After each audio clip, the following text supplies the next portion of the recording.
The Modern Jeeper Show, the show about Jeeps, Jeeping, and Jeepers.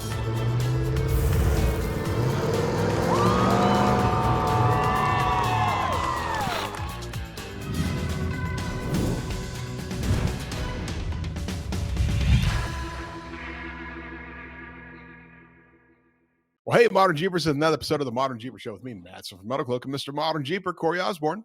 Hey, buddy. Hey, Rockstar Jeep Girl, Jessy. What's going on, Matson? Not much. Are you excited? I mean, and there's a lot of stuff happening in the near future here. We'll talk about in a second. But beyond that, you are now only, 3 weeks away before... My brain is on overload, overdrive, all of it. But, and I was looking at the Artemis website. So it's like 3 weeks away. And the number of things you got to do, like I had no idea. Like this isn't just, oh, we're going to drive someplace. Oh, we got there on time. We're going to drive someplace again. We got to, and look, we figured out the map told us to go here.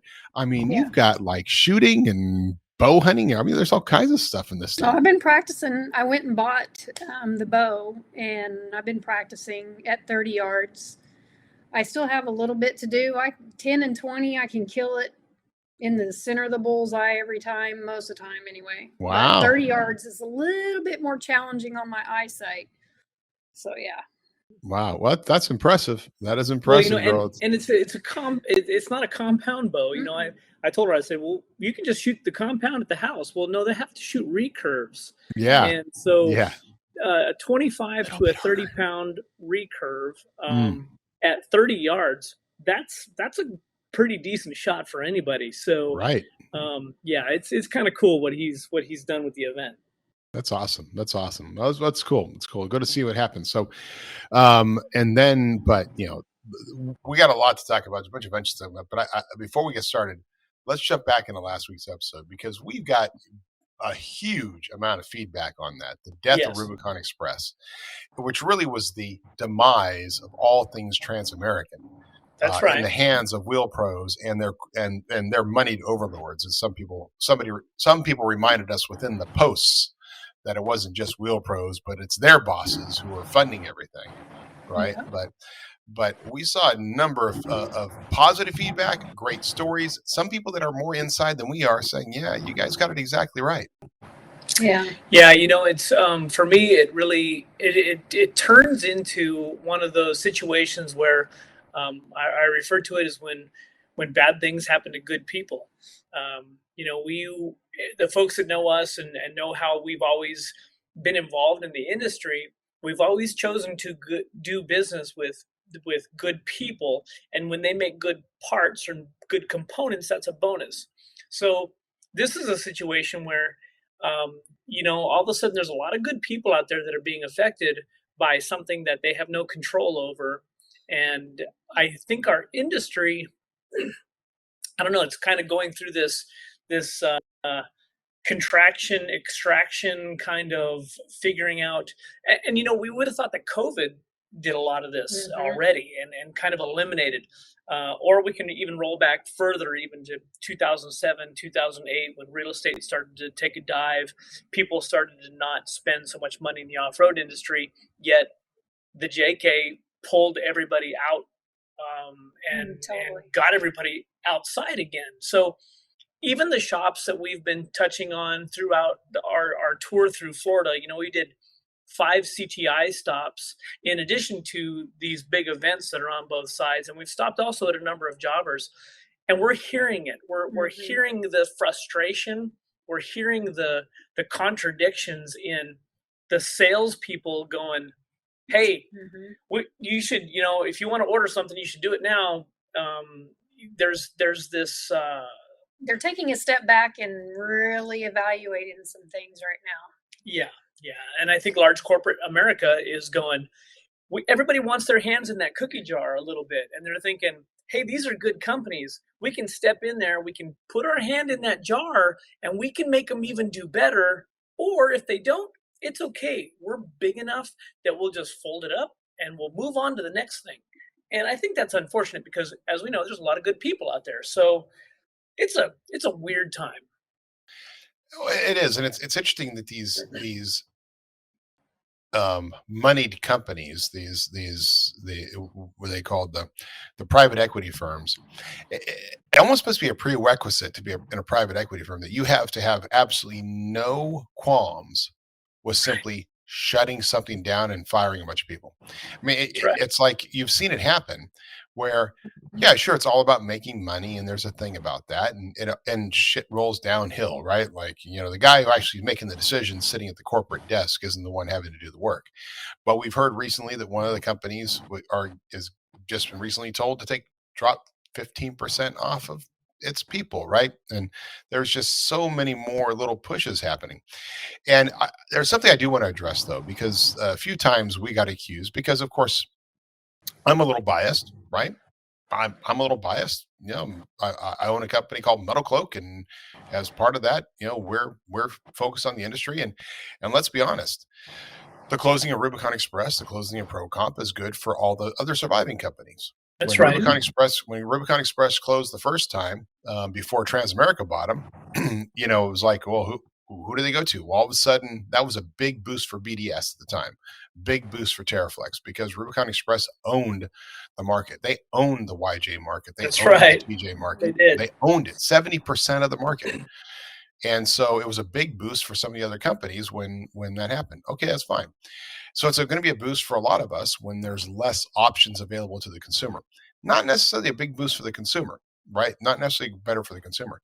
But that being said, we were to some degree being accused of, in some of these comments, of going forward with this and putting out this story to benefit us, right? But let me tell you something.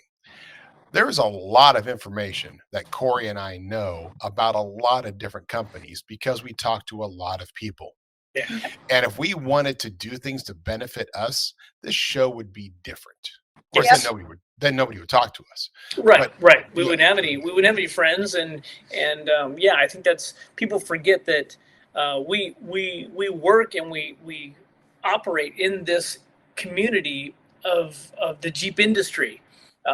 There are real people that we have close relationships with through this entire industry, not even just in suspension or body armor companies. I mean, this is about more than that. This is about corporate America. This is about a little bit behind some greed and changing things. We talk about Jeep directly. We talk about if anybody wants to go to any websites out there, you can find information. If you think something's going on, you can start digging deep into some of these, gossip type of websites, and you can find anything you're looking for. So again, this news affected us all, and that's why I think, Matt said, that's why you wanted to talk about it. That's why we brought it up. It does affect everybody in the industry. It's not that we don't want to. We're not trying to grow on top of other people's failures. That I wouldn't be able to do what we do. It's true. I mean, there's going to be some benefit there, but the reality is that we were sitting on this. We've been talking about this internally for a few weeks, knowing this happened, confirming that it was going on before we even brought it up to you. And it was kind of funny because it was a breaking story. And usually we're not the guys breaking stories. No. Usually, like, we'll talk about something and then 2 weeks later it'll pop up on one of those other off-road websites or things. People actually will break the story, breaking news.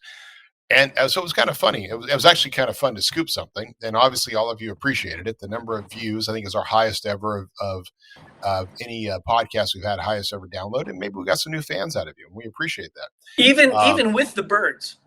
So even with the birds. Even with the birds. Back for guest appearances now and then. Or, I think so. I think the birds. By the way, for some of you might have noticed that the filtering system that happens with it made the birds actually a little more prominent than they were. It's kind of like applying an Instagram filter that actually shows your flaws instead of hiding your flaws.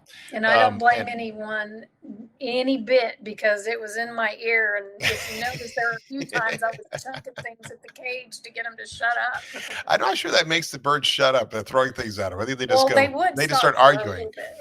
Yeah, that was more of the regrouping. Like, whoa, wait a second. Hey, Corey, turn the camera, your computer a little bit towards you, only because you're getting a little dot popping up in front of your face. That's better. Now you guys are centered. That's good. You were getting a little dot popping in your face every once in a while. I know people want to see your I was trying to show the cool paintings on in our awesome little hotel. That is cool. That is cool. So speaking of which, where are you at? We just got to Panama City Beach. We're here for the Florida Jeep Jam, kind of the anchor event on the other side of from Jeep Beach in Daytona. So we're in the Panhandle though. The humidity here is real. We had some rain actually driving in today. There was a couple little cells, some pretty significant cells that kind of went through this side of Florida. And but yeah, the humidity is lifted. The clouds up a little bit. It's still hot. I'm wondering what the next few days are going to be like. Tonight is the kickoff party. They had the parade yesterday. They had a bunch of rain. We talked to Jamie Carr, the awesome coordinator for this event. Just talked to him, went over to the event site, dropped off the truck and trailer. He's super excited about the event, but the parade was last night. They did have a little bit of rain, and there was some lightning and pretty substantial rain. So there were some folks, without tops and doors and that kind of thing, looking for cover. But this is a fun event. This is not Jeep Beach. This is a lot. I don't want to say that. I don't want to tell people that it's smaller and that's a reason that it's better. But it's smaller, and that's why it's a little better. It doesn't sound like an event that's going to be smaller for long, though. No, I guarantee there'll still be 10,000 people here, and they have a great obstacle course. Jamie does a great job. 10,000 people opposed to the 250,000 that came out to Jeep Beach with the 30,000 Jeeps, according to the press releases. Right. By the way, press releases from Jeep, not press releases from Jeep Beach. Yeah, and we had that conversation, and I said, man, 200 and whatever it was, 30,000 people with only 30,000 Jeeps. That means there was 8 people in every Jeep. Kind of weird. Yeah. You're not supposed to know math. You're not supposed to know math. I get it. There was other people. I know we're going to get I got my little flame suit on. People will go, no, that's not what it meant. I know. I'm being I still am surprised that there were 30,000 Jeeps documented. Let's let that thing sink in a little bit. They documented 30,000 Jeeps. What was that about? It's almost as if somebody at Jeep who was in charge of writing press releases took the original estimated data from them or something like that. Or over the last 5 years we've had, and then that turned into a press highest ever. It's it's interesting. I think there were probably 30,000 Jeeps in town. You think so? In town. That includes those at the dealership, right? Sure. Yeah, it's again, that's a lot of Jeeps, guys. I mean, that's a lot of Jeeps. 30,000 Jeeps someplace. Yeah, maybe in the state, or at least in the region. Let's call it that. Yeah, Charlene and Kurt do a great job with that event, and it's super fun. But again, I think some of these events, they kind of get out of hand a little bit, and they turn into something that they originally had this really personal feel, and then it becomes bigger corporate feeling of an event, and you lose, I think, that a lot. It's the reason that people can buy something from MetalCloak and you can call and actually talk to the guys in the shop, in the office, versus ordering from a company that you don't really know who's behind it, but maybe they make a good part or a bad part or just an affordable part or whatever. It's that feeling of being at an event and having a personal feel versus it being a commercial event. And I think that the bigger events sometimes can lose that. Yeah, I think so. And it's a shame too, because you're as an event organizer, and I've been doing events for 30 years. There is that point. It's where you had to. I'm sure Jeep Beach at some point, because of the amount of dollars coming through, because it was just too much scrutiny that a nonprofit was dealing with $250,000 and within from an event. And what do you have to do with it? Well, let's get corporate. It's better for taxes. It's better for monitoring. Everybody wants to see this. Everybody wants to see it happen. So they do it. Well, now you're a corporation. Now you operate differently.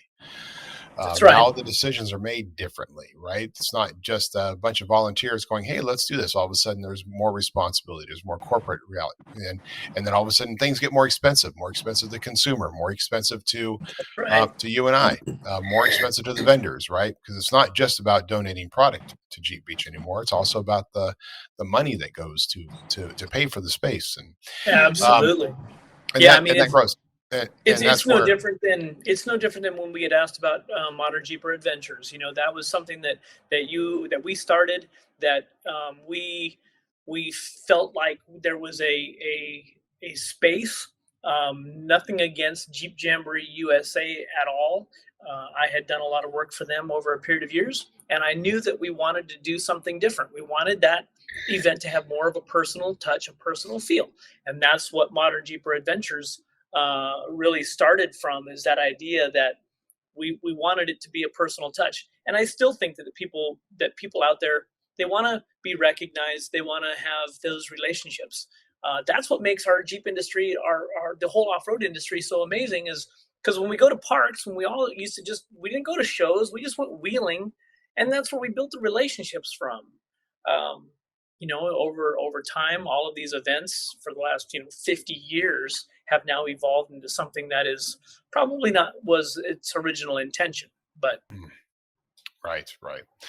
Well, you're right, and it's interesting the value proposition we get from. Listen, we have Jeeps. It is a Tuesday when we're recording this.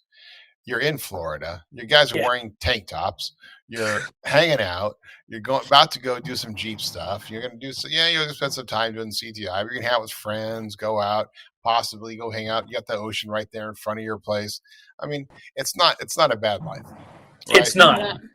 And we get asked we get asked all the time about, well, we want to do that too, and I get it, and I think a lot of people who know us personally too, they also understand what goes on the backside of right now I've got a tow rig that's leaking some oil, and I got to figure that out, and we've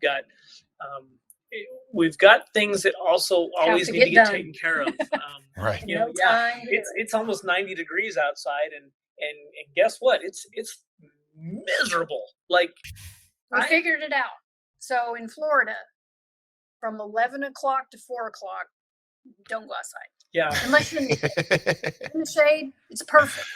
But stay inside from 11 to 4. Before 11 o'clock and after 4 o'clock, it's perfect. Well, that's when people sleep, and then they get up and then they go and they ready for the night and the nightlife. They party all night, and then they go out and have breakfast someplace, and they go back to sleep. Yeah, I remember being 25. Yeah. So that's this week. So what are the actual days of the show? So I think that there's a function going on Thursday night at the event site. I know the obstacle course is open, I think, for some VIP kind of tickets. They do it during the evening. They have a band come out. They feed all the vendors first, and then the boosters or the VIPs get to come in and eat. So it's like a little family function there in Vendor Village. We get to meet everybody, talk to everybody. So. And then that's cool. Officially, the vendor show is Friday and Saturday. And I think this year they're opening up the obstacle course after hours. Like, there's a wheeling in the dark thing, like until 11 p.m. or something like that. That's when the bad things happen. Yeah, bad things happen in the dark. But yeah. So I think that we'll actually wrap up here then Sunday morning, and we'll head all the way back over to Orlando, because we have to get back to Colorado. And I know that sounds funny. How you get to go to Orlando and then get back to Moab for our ModernJeeper adventure? We're actually flying back to get to the adventure and go take people on a wonderful trip through Moab and get to see you and get to spend some time out there with our friends. And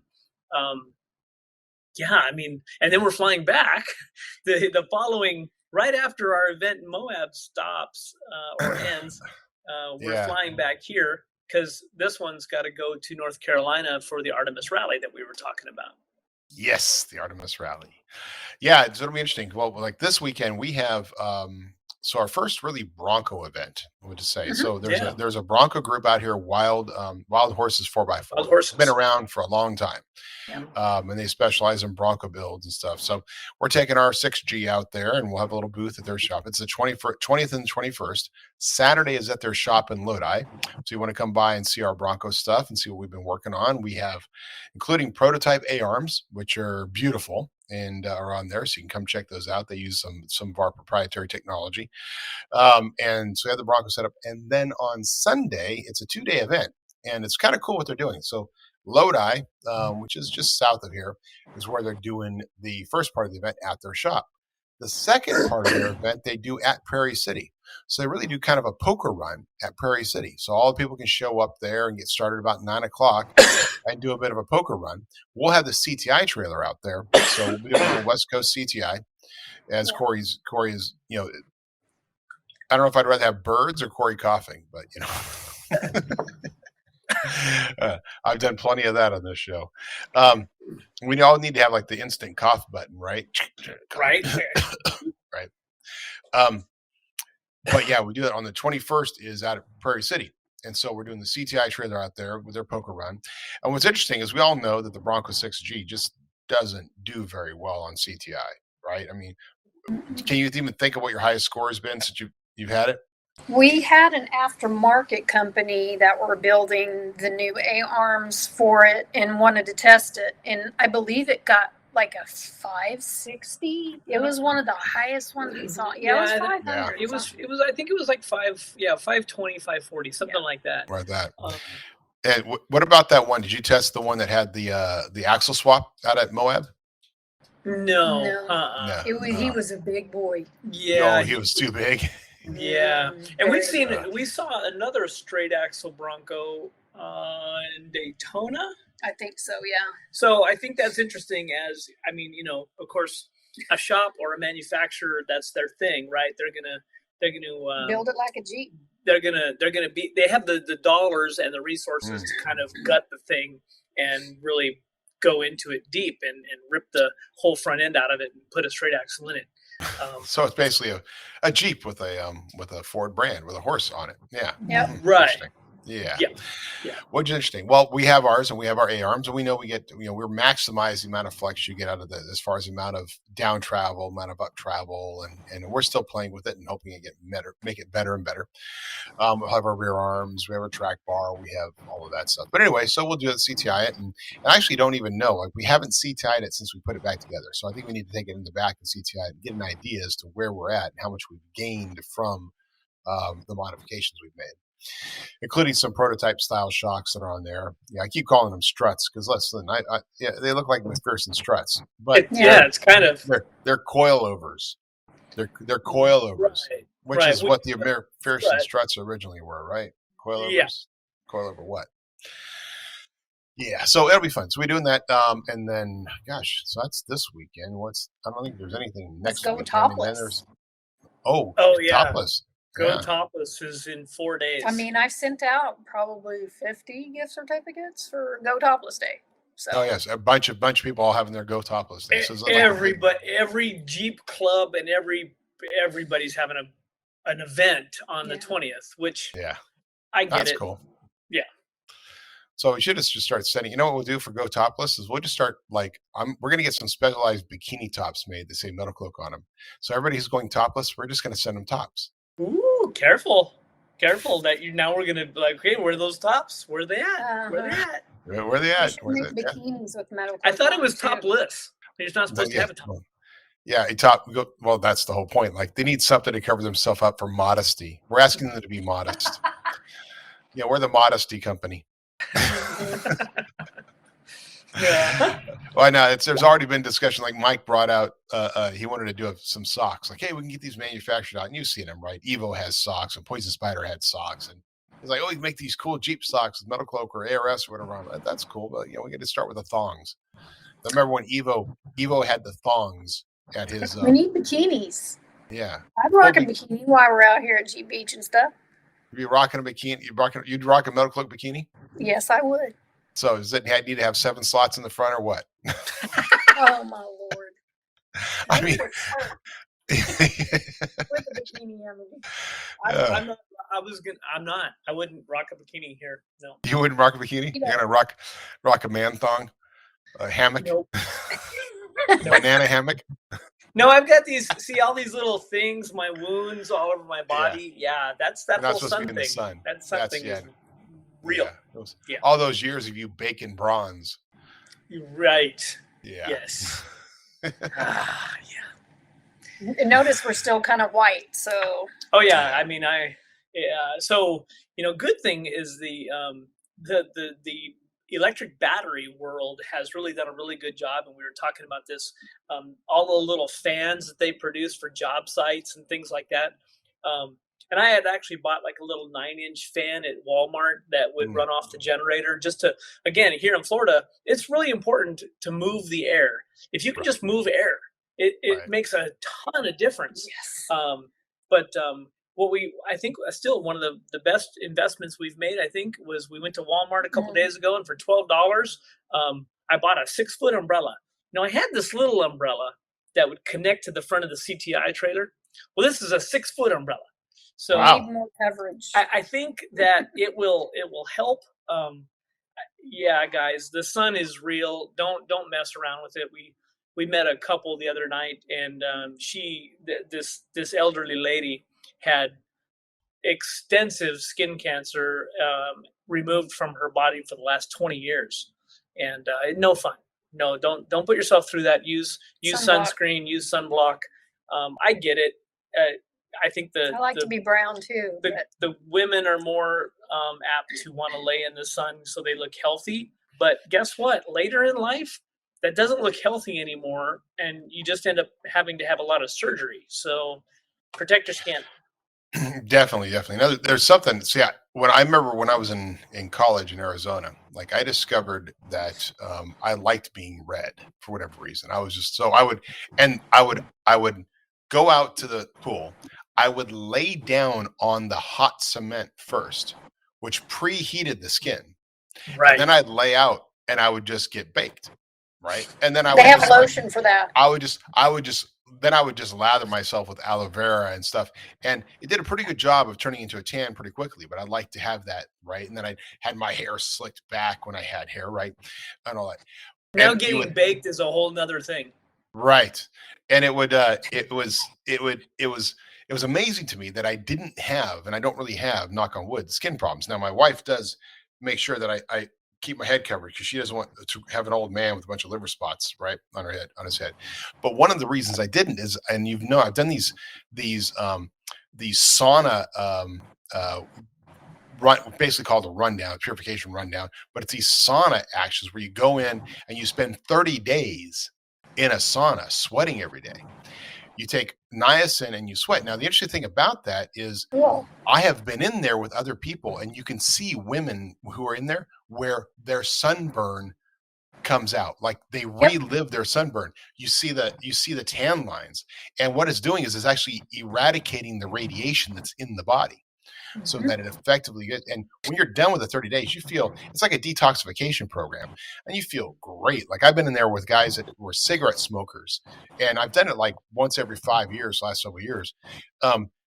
Cigarette smokers, and you could smell the tar and the cigarettes coming out of I their can skin. imagine. Yeah, it's coming out of their skin, and you're just sweating all this out.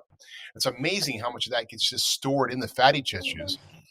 And by it getting stored in the fatty tissues, it actually is what's causing the cancerous spots. That's not even all.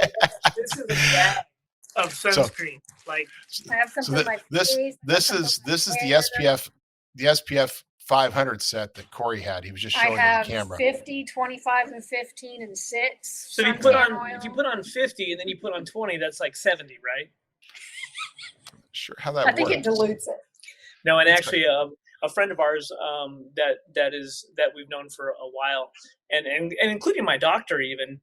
I can't remember what it's called, but there's a treatment for guys do it on their face, and it brings out the cancerous tissues and basically Melt your face off. melt your face off. Yeah, Becker did it. Yeah, Scott Becker did it because he can't go. He wears long sleeves and all that stuff when he goes outside. He does now. But that was the thing, he had to do that one time, and it just takes all that, and it takes a couple weeks to go away.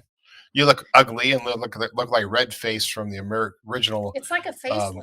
It's like a facial. Yeah, it's like your face is melting off, and yeah, you know, our friend Christian, of course, Moose out at Lunas, he his gift to me this year was he bought me some long sleeve Columbia, the PFG. They're sunscreen basically, but they're a long sleeve, lightweight hoodie that keeps me out of the sun. And I always thought, you know, that's going to just make me hotter wearing this long sleeve shirt, and it really doesn't. It really actually works really nice. So then I just have to worry about my head and my face. Well, you have to think about, like, what do the guys in the Middle East wear? I mean, they're wearing these long draped dresses. There's something about the condensation that happens within there that actually has a cooling feeling when they're wearing the long sleeve and the turban and everything, and you're all covered. And of course, the heat out there is different. It's not the humidity, but it actually can be very, very humid. Coming in and out of Dubai, you're inside of a hotel and it's like, oh, this is beautiful. And you step out and you just got roasted in 3 seconds. Yeah.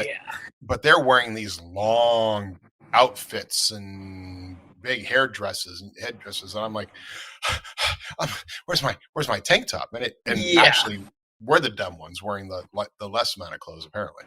Yeah, for sure. No, it's, you know, again, it's funny. The people out here in Florida are obviously they're more used to the humidity and whatnot. But you know, we stopped we had a couple of stops at a few shops this last week that it's pretty amazing to stand in somebody's shop parking lot and listen to some of the stories of folks that are modifying their Jeeps and that have been Jeepers. We were actually at Prodigy in North Fort Myers just this last Saturday. And in the parking lot where we set up the CTI trailer, he was about 4 feet deep in water. And this was just the beginning. Well, it was the end of September of last year was when the storm came through, the last hurricane. They had boats on their street. There's stuff that isn't recovered yet. Their houses, so all the houses surrounding this whole place, 4 feet of water in the middle of town. Wow. You know, we see the stuff on the news and we go, yeah, that's horrible, that's terrible. But to actually be there and talk about the people that were there, to talk to them and hear their stories.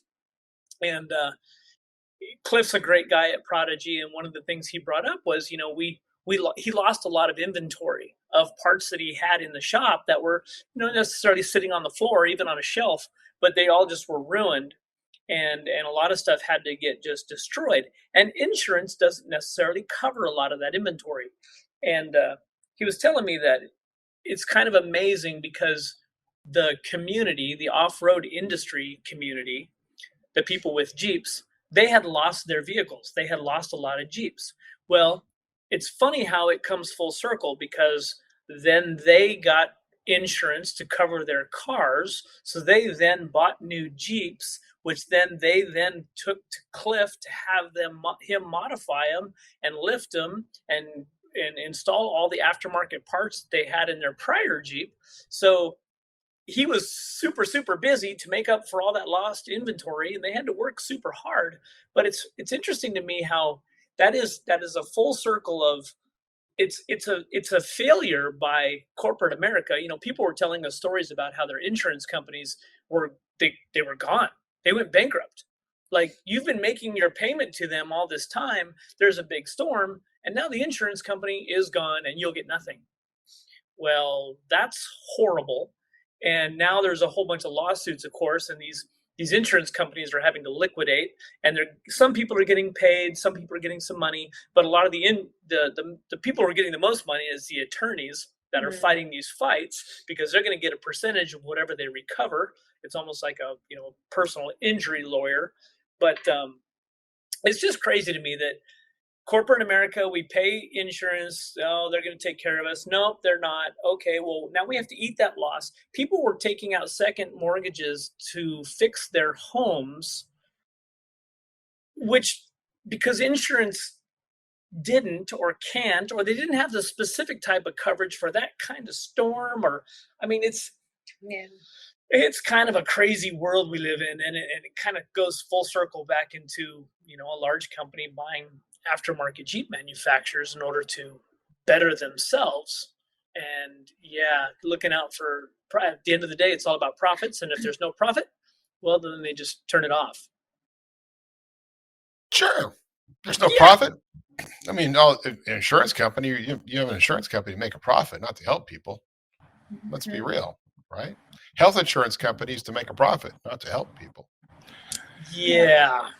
Owning a hospital is to make a profit, not to help people. That's right. Yep. It's all about the dollars at the end of the day. Right.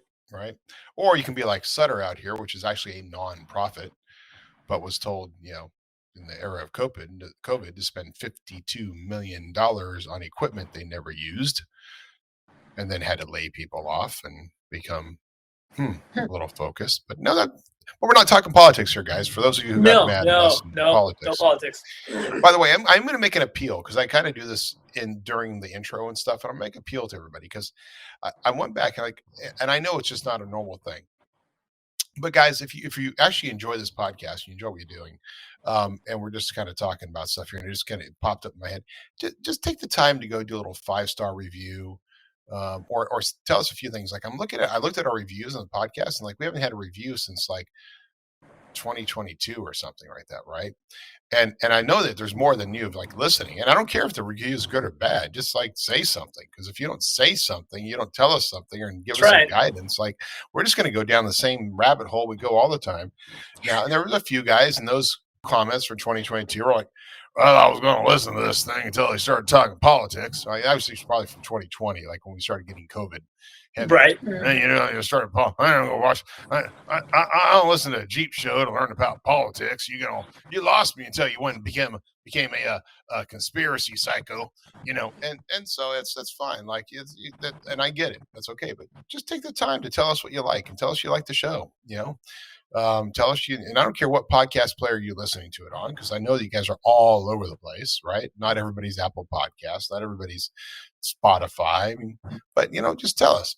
Or you can email me directly, Matt@MetalCloak.com, Corey@MetalCloak.com, and Jessy@MetalCloak.com.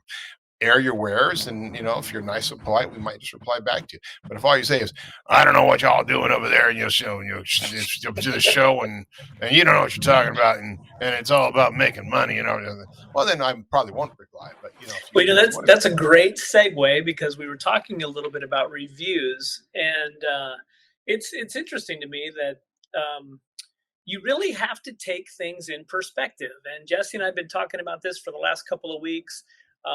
People, even on Facebook, if you ever think about it, when people make comments on Facebook about something, it's almost like their review. It's a review, if in essence, of either a part or a place or a food or a person. We're really reviewing everything. Everything we do is a review. And how many times do we go somewhere now, and you're asked for a review? You'll get an email when you get home, and it's interesting to me that some reviews, I want to know from our listeners, do you read them?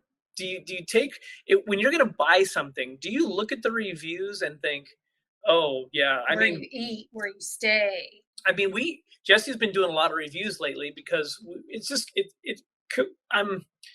there's got to be some honesty out there in our reality, right? I mean, we go to hotels, we stay in a lot of different places all across the country, and 9 times out of 10, I don't really do reviews of them. We get the email. Sometimes if I'm asked, but you know what happens is if something was bad, that's when we speak up. Definitely do. Right? That's when oh yeah, this was horrible, I wouldn't go there. But do we ever say that place was great?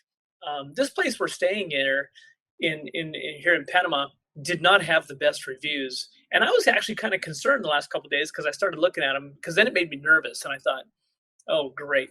We're going to get there, and, the truck's going to be on blocks. The Jeep's going to get dismantled out in the parking lot. And then we're pleasantly surprised. But again, it comes down to that perspective of the person who's writing the review. it's amazing to us. We go to certain restaurants and maybe the food's not that great, but the last review was, this is the best food I've ever had. But do we ever think that the person that wrote it may have never eaten a meal in a restaurant before in their life? Like, I don't know. What if they were the best place to stay? Well, what if that person was homeless prior to that review? Like, of course it's going to be amazing. I got two excellent examples of that, right? One is myself. Like every time I'm doing CrossFit now this is my 4th week doing CrossFit. And every time I enter something in, it's great because every time I put it into this app called Sugar WOD, WOD, workout of the day, it says big fanfare, things drop. Congratulations, that's your best ever. Well, like, dude, it's going to take me about three months to get through every possible workout. So I'm finally at a point where I'm repeating something. And they go, oh, fantastic, that's your best ever. And every time's my best ever. So guess what, guys? I had my best ever workout today. Nice. Right? Or the flip side of that is the dogs, because our dogs, as you know, get very good food. In a general night, I will cook chicken for the dogs, mix with a little bit of cheese, some rice, and that sort of thing. So I have been trying to find a solution. So you get all these great reviews about other dog foods. There's one called Farmer's Dog that I tried, right? And my sister-in-law swears by it for her dog, right? Oh, her dog, it's been the greatest thing. She loves this. And it's been great for a coat. And I'm getting my dogs. My dog's kind of like, well, all right, well, I'll eat this if you make me, but it's not like this big fanfare. So I'm like, well, that's kind of interesting. Especially my dog that ate everything was now all of a sudden being picky about it. So I'm like, well, this is interesting. But then I realized something. Well, my sister-in-law's dog was eating Beneful and dry food and other crappy stuff before she stepped up to this amazing food, right? My dog's looking at this going, wait. We like your cooking better, thanks. I can have this fresh cooked chicken from you, or I can have this pre-packaged crap from this, well, come on. Right. So it's a great point. Who actually so if you have I think Ruth's Chris was when I went to Ruth's Chris the other day, I thought it was an amazing steak. It was really good. The atmosphere was so, but a great person, great waiter. We had a good time. We enjoyed ourselves. But if you're used to going to good steakhouses, you may think Ruth's Chris is yeah, you need to, that's nothing. I'll pay $500 for a steak because, and a bottle of wine. At Ruth's Chris, that's kind of like going to McDonald's for me, right? It's all a matter of perspective. It is. And that's a great thing about our industry too. Very much so. And everybody has an opinion, and we talk about ride quality a lot. We talk about suspension components. We talk about longevity and durability and all of these things. And everybody typically, when they make a purchase, that we're fearful of it not being the best purchase, maybe. And so we it's the best thing I've ever done to my Jeep, and it was only $28 and it's great. And then a year later, they're like, yeah, I threw that away because it was crap. But we never hear that side. It reminds me of back in the day. I have to correct you there. We hear that side all the time. We have a very hard time getting people to admit it on tape, though. It's like there's one guy. Yeah, I literally this one customer. He got his blank suspension. It shipped. It arrived on a pallet. He looked at it. He learned about us because he didn't know about us. He went with us. And he was like, I had to send this whole thing back. And this was a major brand, right? And he was like, I had to send it back. It just didn't make sense for me to have this other crappy brand. But I couldn't on tape get him to ever admit what the brand name was. It's like he was trying to be protective. But we do hear that story more often. A lot. Well, it's it reminds me of back in the day, and when there was magazines out there that were more or less, I don't want to call them a generic magazine. There was a lot of really good rags out there in the day that were on a much thinner paper than the current magazines that are being published. Anyway, I digress. It was always funny. There was never a tire that didn't perform well. Why is that? And all these manufacturers would test their tires in Moab. Right. And guess what? Every tire works in Moab. All of them. Pretty well. I mean, So our friend Robin Stover, who now works for Lavender Brothers out there, he was one of the magazine. In fact, I forget which magazine he worked for. I forget which one he did, but he worked for one of the magazines, and he was a writer. He amazingly, we're talking, this had been 2011, 10, 11, 11, 12, right around there. He got permission to do a real tire test. And you may have remember this, but it was the first time ever he had a bunch of different tires.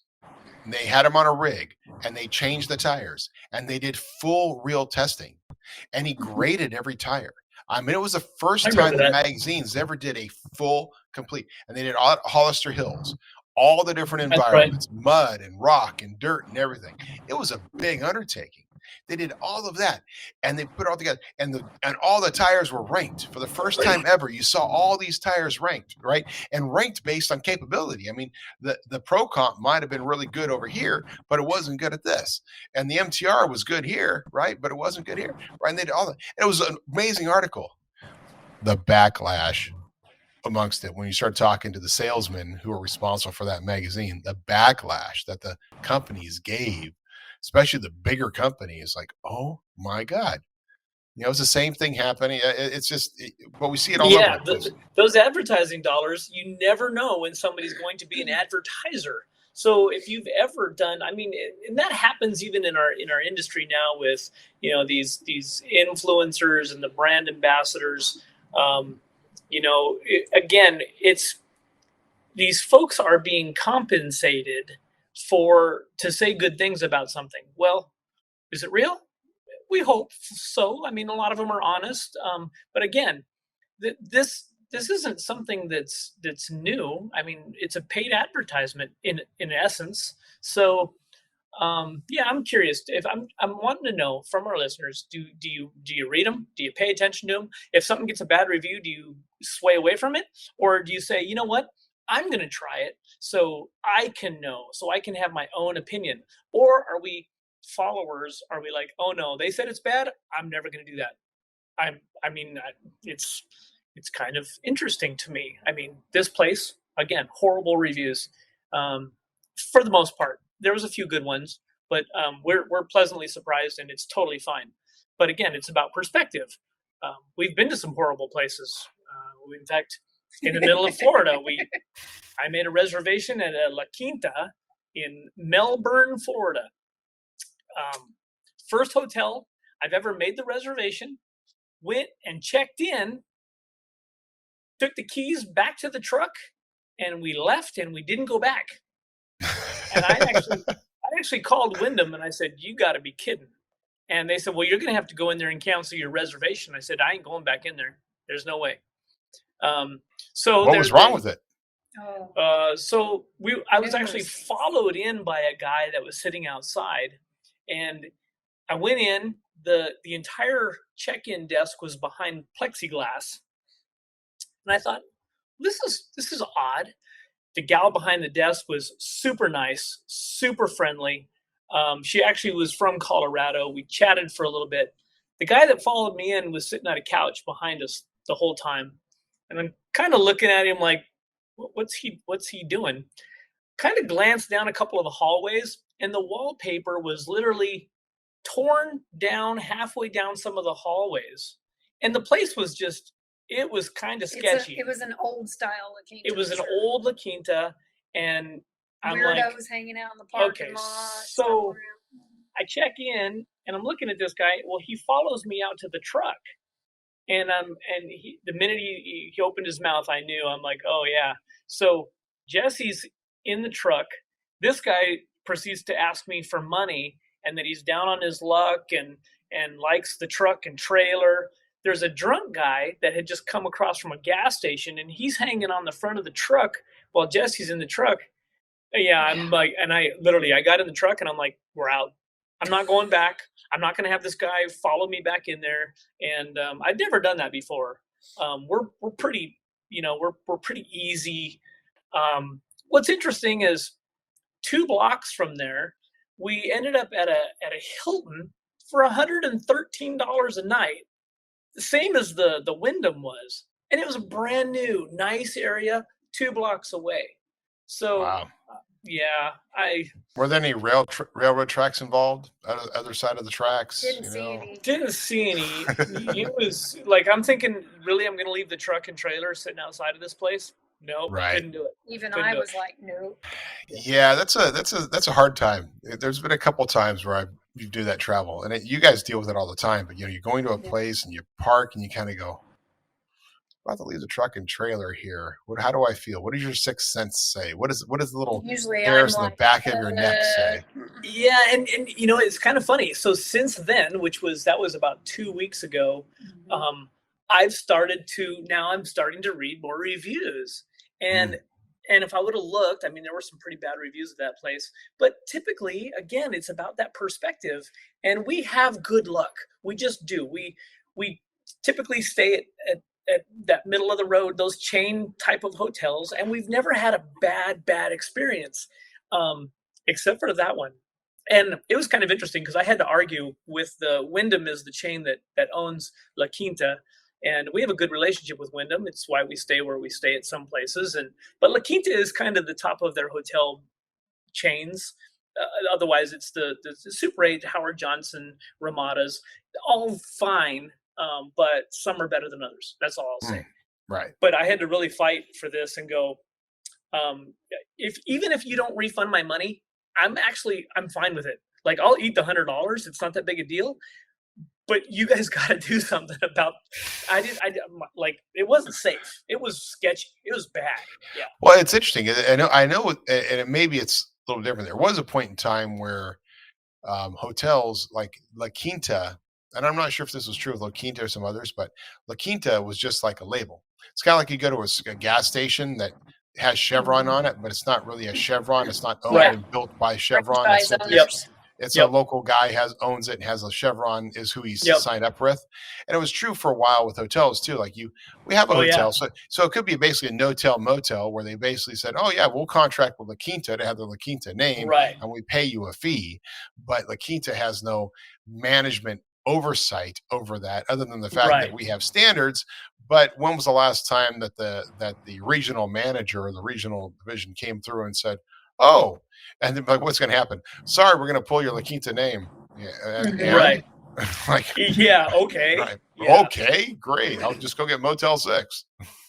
Yeah, it's I think it's interesting too. Is I think that the travel since COVID has obviously gotten more and more popular. We always, again, we always kind of stay in that middle of the road, those chains, the Holiday Inns, the Best Westerns, things like that, just because there's an abundance of them throughout the Midwest. In a lot of big cities, there's all kinds of hotels and you have a lot of options. But when you're traveling along some of these interstates, there's not a whole lot of nicer options. And sometimes, that Hilton's going to be maybe $300 or $400 a night, the Marriott, the Hyatt, those kind of places. But I think that's changing. We've seen some really nice places that they're cheaper. They're dropping their prices, I think, to attract that travel dollar again. So I don't know. Maybe that's a trend that we'll see. Interesting. Well, that's the thing about trends. We talked last week about some of the trends you guys are seeing on CTI. Interesting to see what sort of trends you see, because listen, it's only May, guys. There's a whole another half a year ahead of us, and it'd be interesting to see at the end of the year what sort of trends you see overall, like from the events, the type of people going to events, the kind of money being spent at events, right? Like, how was Jeep Beach? Did it seem like a lot of people were selling out their product? Because generally it's a sellout event. They had I know some of the vendors that we have relationships with, they had an okay show. Mm-hmm. I think that there was it was a little light this year. I think it was a little light, and I think some vendors, some manufacturers had brought some stuff out and then ending up selling it to the retailers that were there, or getting rid of their product because they didn't want to take it back. But I don't know. A lot of new blood, just like at AGS. There were tons of new people. So I think we're going through this wave of all the newer Jeepers, new influencers coming out. Well, and you're going to have a lot of the guys coming in now you have a bunch of engineers and others that are out of jobs that were doing stuff for Jeep. So what are they going to do? Exactly. They're going to go off and go the way of some of the other manufacturers, oh, well, I had an idea for a product. I think I'll try to make it, right? Right. I'll get a CNC machine with a buddy and see if I can make a little product and start adding into the marketplace. So it'll be definitely it's an awesome time for Jeepers, right? Oh man, yeah, I think that there's and it's so interesting too, because even in Florida, even just in Florida, the west side versus the east side, there's still a difference of the Jeeper. There's definitely your Jeep enthusiast that is a show Jeep. It's a Jeep for the beach, if you will. And then there's parts of Florida that those guys are pretty extreme wheelers. And where do they go wheel? They typically leave the state. And there's a lot of overlanders. Where do they go overlanding? They leave the state. Yeah, they go north. So right. It's interesting that there's still the variety, even in a place maybe that doesn't have a lot of like what we're used to in the West, where we can just go anywhere and go wheeling in the rocks and whatever. Out here, they're looking for places to go, and there's a few places they can go, but a lot of times they go north. Go north. Fascinating. Well, hey, Modern Jeepers has been another episode. Excellent episode. I get those words out. Excelente episode of the Modern Jeeper Show. By the way, we got end of this month, Memorial Weekend. So there's a couple of things happening, because then we got Memorial Weekend. We've got the Modern Jeeper Adventure, which tickets are sold out, guys. You missed out. It's going to be a great event. I've been seeing the emails go back and forth on the food and the fun and the frolics. And I don't even know what trails are running, guys. I'm just going to show up there as a passenger and say, "Here, me take too." Me to the place. Me too. You too. I'm just along for the ride. It's fine. Something else that is happening that weekend, I believe, is actually down in Mexico. So right on the Tijuana side, there is an overlanding event going on down there, and one of our jobbers. I don't know if the event is exactly in Tijuana or a little bit further south, but one of our jobbers that is in Tijuana is going to be there, and started talking about it. Like, well, hell, let's just go down there. So Chris, who speaks Spanish, and Danny speaks Spanish. Good. And are going to go down there and just have a great time. Like, go check out an event and That's awesome. Be across the border, right? It's a 10-hour drive, but it's a chance to be out there and meet a whole new customer base. Because that's cool. The Mexico definitely is getting into the Jeeping. It's growing exponentially. And Mario will be excited that you're coming to Moab, and then you guys can talk, because he wants to come to Mexico so bad. He talks about it every time we see him. That's awesome. Yeah. I want to do the whole Baja thing, but it's got to be it's got to be scheduled right. And I got to be able to do it. Maybe when the boys are a little bit older, they can go with me. There you go. Do the whole Baja thing. You just got to convince them to, what they can eat and can't eat. Make that stomach strong, boys. Stay away from that pepper. All right, Modern Jeepers. Again, hey, another great episode. Thank you so much for being part of it. You can reach me, Matts@MetalCloak.com, Corey@MetalCloak.com, and Jessy@MetalCloak.com. And keep an eye out. Now tell me, Artemis Rally, is there like a way people can track this once it happens? I mean, do we have any ideas and what's going to be happening? Like, is there like... I'm sure we'll have a little bit of a media group with us. There's supposed to be their media group that's pretty large. I'm sure they'll be doing updates. Maybe we can get Pam, which is going to be taking our photography and such. And of course, Corey and Ricky will be running around. Sure. I'm sure that I know John had talked to us about certain social media aspects of. I'm sure you'll see a lot of it. Awesome. Make sure as we get closer, we'll talk more about it. And then otherwise, have a great time, Panama City. Try to stay cool. And yes, big, as my boys say, love you, thank you, yes, heart, hug, and kiss. That's our standard. Awesome.